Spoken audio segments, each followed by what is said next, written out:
Versículo na Palavra de Deus, na segunda epístola de São Paulo a Timóteo, capítulo 2, versículo 2, a parte B, e depois o versículo 4, e depois o versículo 13, a parte A. Eu quero abordar nesses minutos alguns assuntos importantes sobre o obreiro no contexto atual, relacionado com o nosso ministério. O obreiro no contexto atual, relacionado com o nosso ministério.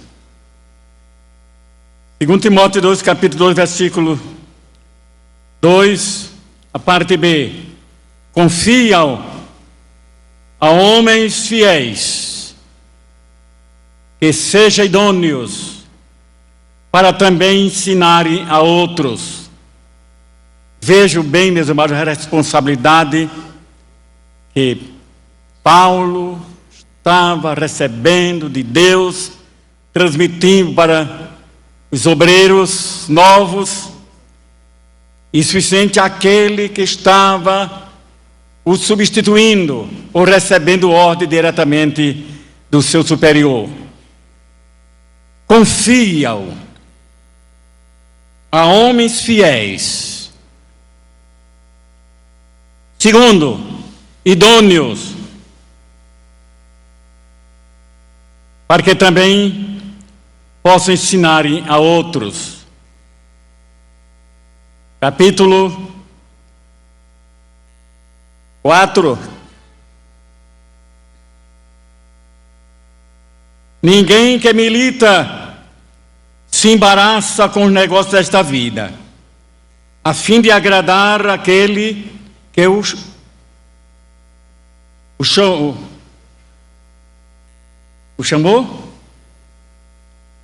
para a guerra, que o alistou para a guerra. Versículo 13. Se formos infiéis, ele permanece fiel. Amém? Se formos infiéis, mas aquele que nos chamou permanece fiel. Graças a Deus. Meus amados irmãos, aqui está uma pleia de obreiros, centenas de obreiros. Uns já com tempo de serviços, obreiros, pastores, presidente, pastores que dirigem igrejas grandes e pequenas, outros são pastores auxiliares, outros, de um modo geral, todos nós aqui estamos integrados na obra do Senhor, direto ou indiretamente. Outros estão iniciando a carreira, dando os seus primeiros passos, e observe bem nas palavras que ele transmite para os irmãos, a responsabilidade que paira sobre os nossos ombros, justamente aqueles que estão iniciando esta grande carreira. Estamos vivendo numa época de grandes mudanças, ninguém ignora isto. Em todas as áreas da sociedade existe mudança. Mudança no campo sociocultural, mudança na área científica, mudança na área religiosa, que esta é a mais perigosa, a mudança na área religiosa, especialmente dentro da nossa área assembleana. Todos nós, obreiros, especialmente os mais velhos. Eu agora vou olhar para os mais velhos, porque toca a minha pessoa. Todos nós, os obreiros e centros mais velhos, recebemos uma cultura, de um certo modo, humanística e pragmática. Os obreiros mais velhos entendem muito bem isto. Todos nós recebemos uma cultura humanística e pragmática. O que é a cultura humanística? É a cultura em torno do homem. O homem é quem manda, o homem é quem diz, o homem é quem fala. Infelizmente, nós recebemos esta cultura. Ainda impera no Brasil, não somente na área religiosa, mas na área secular ainda existe essa filosofia humanística. E existe o lado pragmático, que essa perdura ainda hoje. E grande parte dos obreiros se beneficia na área pragmática. E graças a Deus, porque eu sou um que fui beneficiado e ainda sou na área pragmática.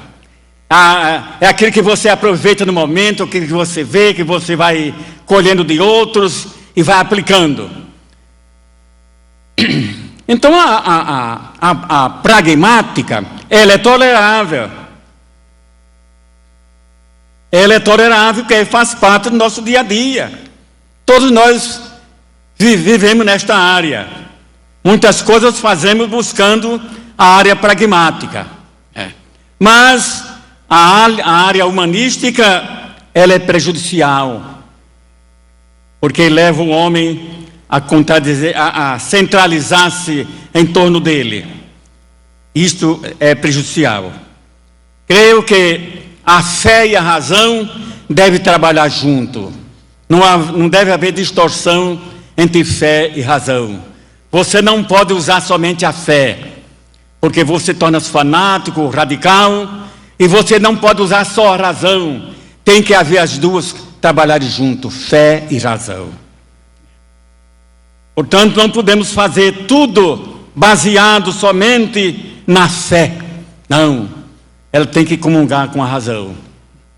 Portanto, meus amados irmãos, o apóstolo São Paulo, ele tinha responsabilidade, pois ele estava no final daquela carreira, ele estava preso, e ele sentia responsabilidade, chamava os seus obreiros, seus auxiliares para transmitir ordem, recomendação, e dentro dessa recomendação ele dá essa no versículo 2, confia, Timóteo, confia, entrega, orienta a homens fiéis. A igreja precisa obreiros de homens fiéis, e graças a Deus que o crescimento desta obra, porque Deus tem dado homens fiéis, não somente no sentido daqueles que presidem, mas no sentido daqueles que está sobre a ordem dos que o presidem. Não somente os homens fiéis, mas sejam homens idôneos. Louvado seja Deus.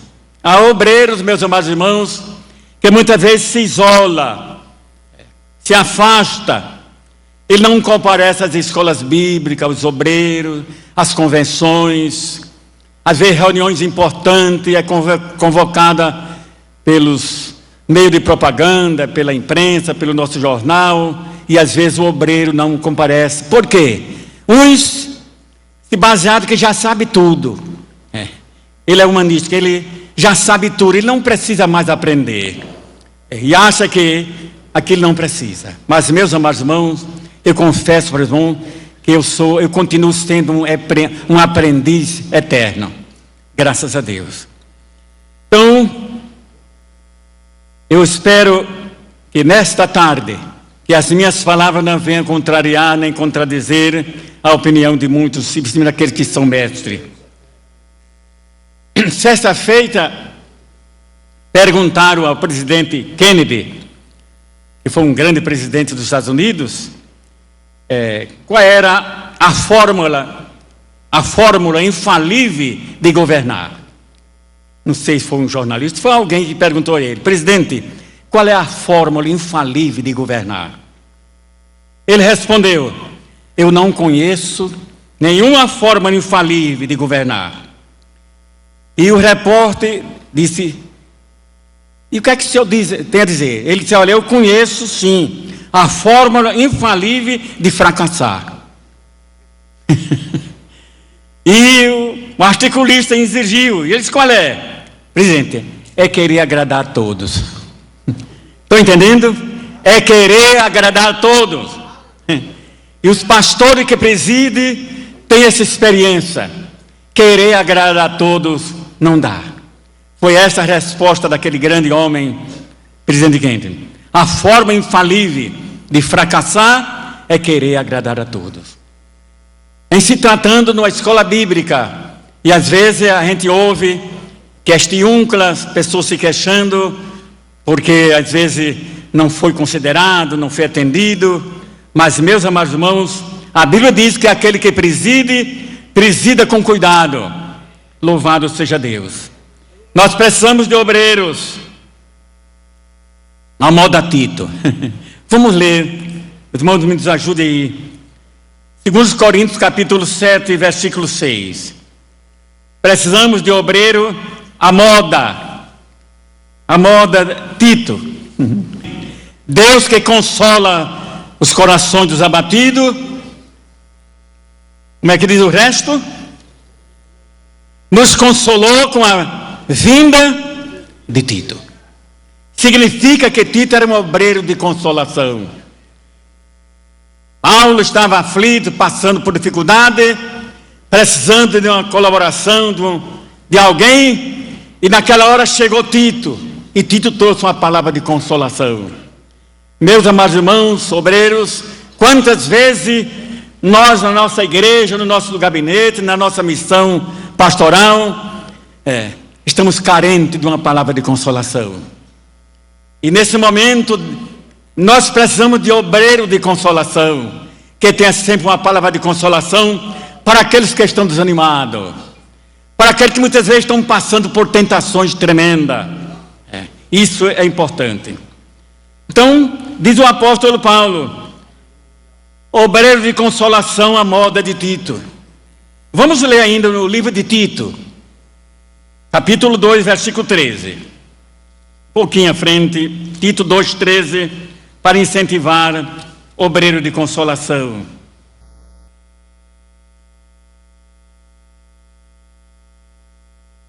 E de boas obras. Portanto, meus amados irmãos, esse tipo de obreiros que Paulo dá o título para Tito de consolação, eu quero vos dizer que nós estamos em esse tipo de obreiro, irmão, ele está em extinção. Esse obreiro de consolação está em extinção entre nós. Infelizmente, são poucos os obreiros que têm aquele espírito de consolação.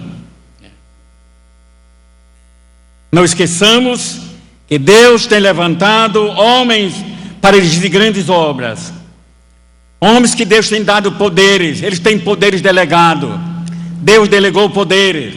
Nós temos um exemplo aqui no Belém, na pessoa do nosso presidente, irmão José Wellington Bezerra da Costa. Deus tem dado poderes, delegado poderes a esse homem, de um modo não somente a nível de Brasil, a nível internacional. E outros líderes nacionais, Deus tem delegado os poderes, presidentes de igrejas, em várias áreas, e nós precisamos reconhecer que Deus tem chamado homens para liderar. Deus tem chamado homens para liderar. E nós, que somos liderados, precisamos reconhecer que Deus nos chamou também para sermos liderados. Existem líderes para liderar, porque recebeu poderes delegados de Deus, e líderes para que são liderados. Eu sempre digo que nós precisamos de pastores líderes, e não de líderes pastores. A igreja precisa de pastores líderes, e não de líderes pastores. Não existe ministério de líderes, existe ministério de pastores. Graças a Deus. Já pensou uma reunião só de líderes? Não. O pastor é um líder, mas ele é líder porque é pastor. Deus o chamou como pastor e deu liderança. Louvado seja o nome do Senhor. E então Deus tem chamado outros para cooperarem. E aqui está a dezena de obreiros, que muitos não dirigem igrejas, estão sonhando, estão almejando, mas meu prezado irmão, seja bons cooperadores, seja fiéis cooperadores, sejam homens fiéis e idôneos, e amanhã você estará liderando. Seja um bom liderado e amanhã você saberá liderar. Louvado seja Deus. O maior exemplo que nós encontramos, um exemplo disso na Bíblia. Quando Deus chamou Paulo e Barnabé, quem liderava era Barnabé. Os primeiros capítulos, capítulo 13 de Atos, encontramos várias vezes Barnabé e Saulo, Barnabé e Saulo, Barnabé e Saulo.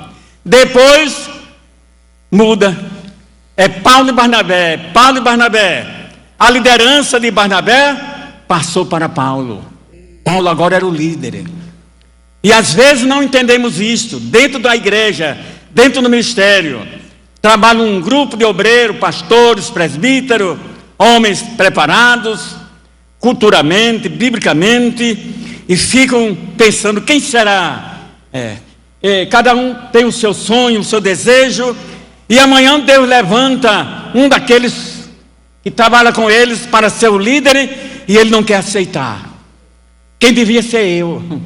Eu que devia ser o líder, e agora é este meu companheiro, meu prezado irmão. Deus chama homens para liderar. Saibamos ser liderado. Já pensou? Barnabé era um líder. Barnabé liderando, e depois, por direção de Deus, ele passou a ser liderado. Mas não encontramos nenhum vestígio na vida de Barnabé, ele se queixando. Ontem é eu e agora é Paulo. Louvado seja o nome do Senhor Jesus. Portanto, no começo era Barnabé e agora era Paulo. Portanto, meus amados, não ignore que isto acontece na prática em nosso meio. Na carta aos Colossenses, nós vamos ler alguns versículos. Paulo menciona muitos obreiros que trabalharam com ele. Paulo menciona na carta aos Colossenses. Por falar nisso, estudamos nesse trimestre a carta aos Colossenses. E Paulo menciona nessa carta vários obreiros. Uns ele faz menção do seu nome, citando as suas qualificações, os seus atributos, mas outros obreiros ele não cita o seu nome. E às vezes nós cobramos isto. Eu trabalho tanto na igreja, meu nome nem foi anunciado, nem me apresentaram na reunião, e fica doente, querendo até mudar de igreja, mudar de ministério. Não adianta mudar de igreja, de ministério, adianta se integrar na obra de Deus. Veja como Paulo tratava aqueles obreiros que ele faz referência na carta aos Colossenses. Vamos ler Colossenses capítulo 4, versículo 7. Nos ajuda aí. Colossenses capítulo 4, versículo 7. Aí, vamos. 4, versículo 7 de Colossenses. Tíquico, irmão amado, veja o tratamento. Tíquico, irmão amado e fiel ministro. Isso é um tratamento maravilhoso. Já pensou, irmão? Paulo tratava Tíquico, irmão amado, irmãos amado. Isso é um tratamento distinto. Irmão amado. Mas veja o versículo 9. É outro obreiro. Versículo que era outro obreiro de Paulo. Sobre Onésimo é diferente de Tíquico. Onésimo, ele diz o seguinte: Onésimo, amado e fiel irmão. Amado e fiel irmão. O primeiro é amado e fiel. O outro, Onésimo, ele trata de amado e fiel. Um é irmão amado, o outro é amado e fiel. Vamos ler o versículo 17, 4:17. É outro nome, outro obreiro. Outro tipo de obreiro, chamado Arquipo. Veja a diferença dos dois.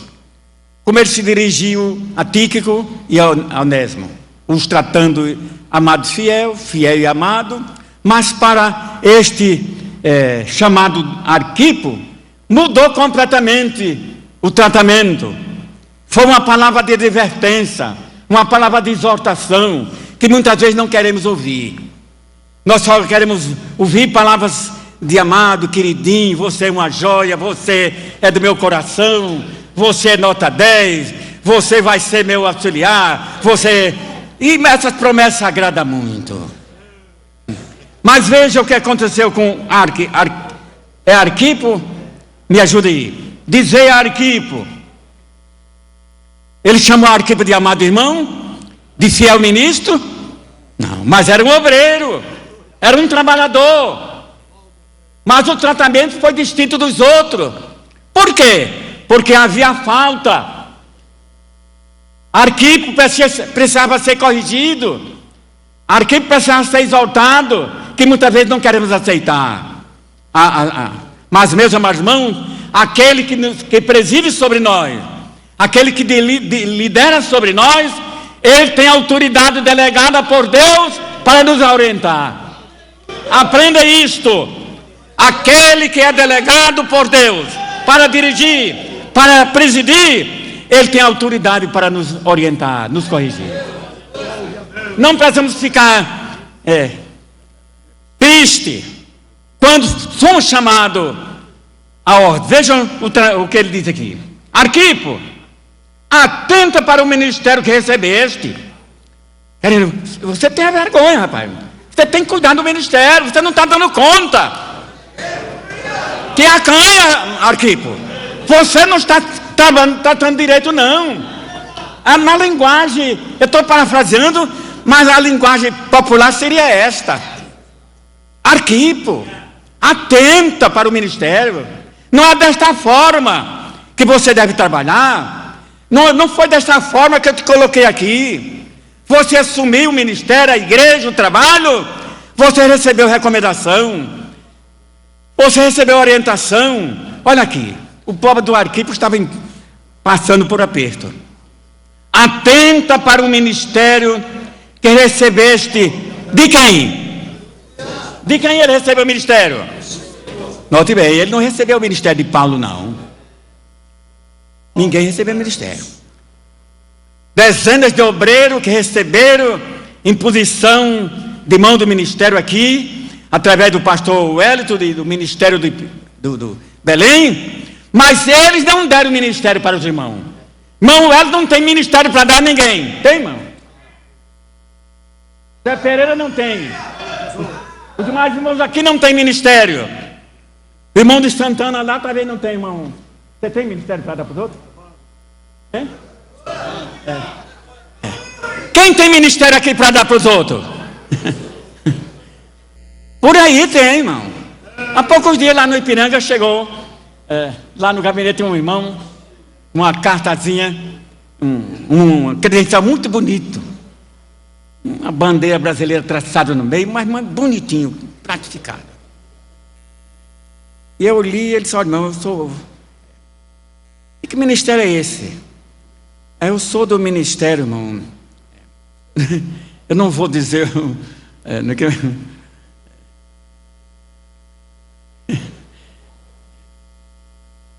Ministério, ele criou um ministério assembleano, mas de uma igreja isolada por aí, né? E eu digo, irmão, é membro da convenção geral? Eu digo, sou não. É membro da convenção geral? Sou não. Irmão, como é que o irmão é membro do ministério e não está ligado em nenhuma convenção? Eu digo, irmão, o irmão não vai ter apoio por aqui, não. Já passou no Belém? Digo, passa por lá, irmão.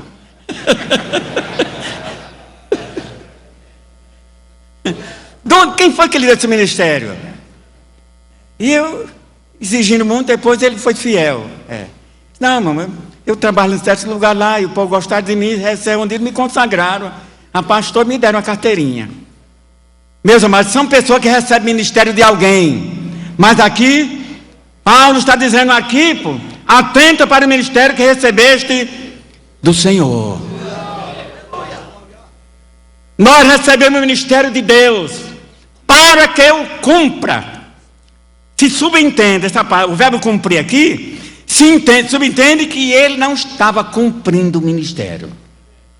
Ele estava fugindo. Ele não estava realizando o trabalho ministerial.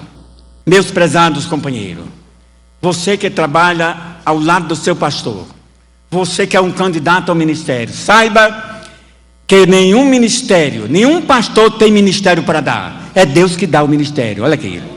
O ministério que recebeste, diga o resto, do Senhor. O ministério que recebemos é de Deus. É Deus que dá o ministério. E o ministério local, a presidência, a convenção, conforme o fato, reconhece que Deus te deu o ministério e oficializa, fazendo a consagração, fazendo a separação, etc. Portanto, meus amados irmãos, vejam aqui, ele trata diferente. Começa exaltando: atenta para o ministério que recebeste.